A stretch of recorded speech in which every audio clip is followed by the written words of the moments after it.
Hello po, shoutout po. Welcome to my YouTube channel, Roselski TV. At andito po tayo para may ibalita, di ba?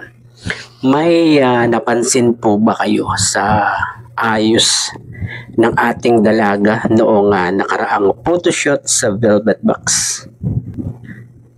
Yung nag-photoshoot po sila, lahat ng mga ambassador saka ambassadress. At may napansin po ba kayo sa ayos ng ating dalaga? Ako po kasi meron parang si Bibi Beyonce, ginawang Latina ba ang tawag doon? Latina model.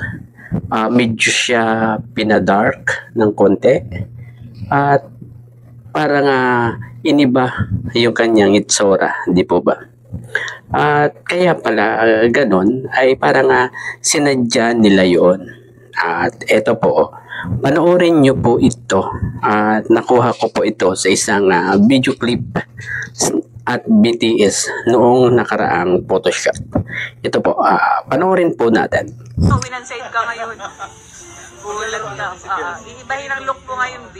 Kung ano yung hindi usual na nakikita kay Vince. Yes.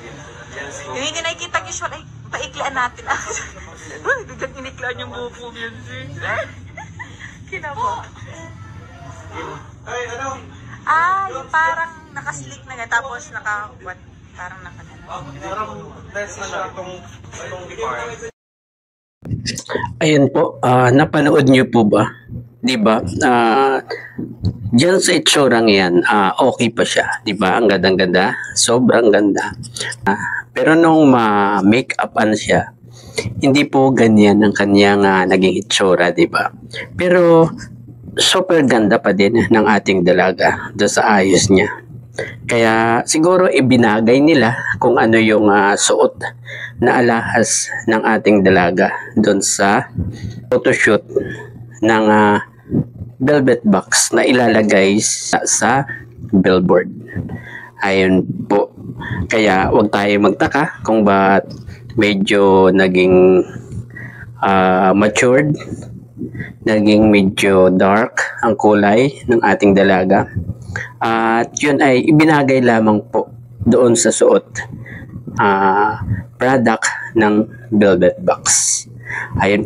At ito po ang kinalabasan nung kanyang pagkatapos ng makeup, ito po ang naging resulta. Panoorin po natin.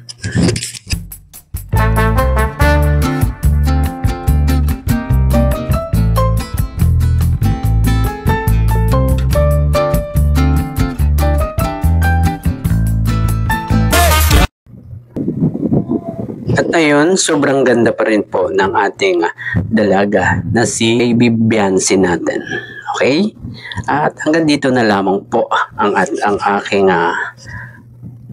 konting paliwanag sa naging itsura ng ating dalaga.